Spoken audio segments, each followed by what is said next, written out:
Oui, lundi, nous allons parler de Loki dans le film Avengers Doomsday. Et aujourd'hui, nous allons encore une fois parler d'Avengers Doomsday, mais avec un autre personnage qui est lié à Loki, Thor. Évidemment, bonjour à toutes et à tous, je suis très content de vous retrouver pour une nouvelle vidéo. Sachez que oui, aujourd'hui, on va parler donc de ce film-là d'Avengers Doomsday, bien évidemment, qui est extrêmement attendu. Moi, je vous avoue que, pour le moment, je suis peut-être un peu plus chaud pour Spider-Man Brand New Day.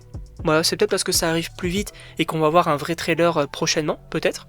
Mais, dans ce film-là, vous le savez, on va avoir les différents Avengers, les différents héros du MCU, dont par exemple Thor.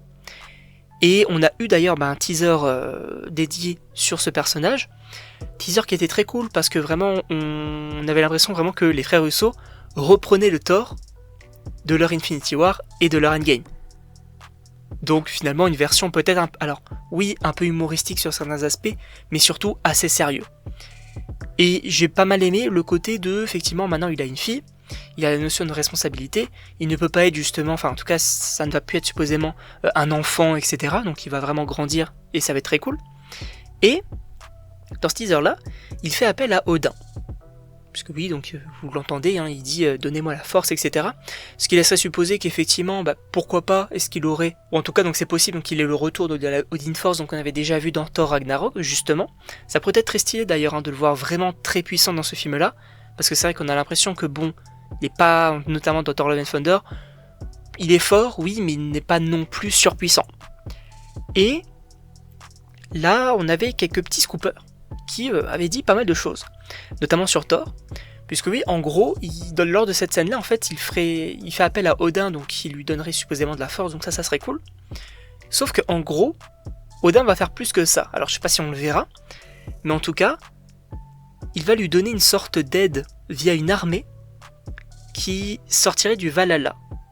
Et en gros, alors, on peut avoir pas mal d'Asgardiens, etc. Puisque c'est vrai que à l'heure d'aujourd'hui, les Asgardiens, mis à part un village je ne sais même plus quel pays, mais c'est pas ouf ce qu'on nous propose.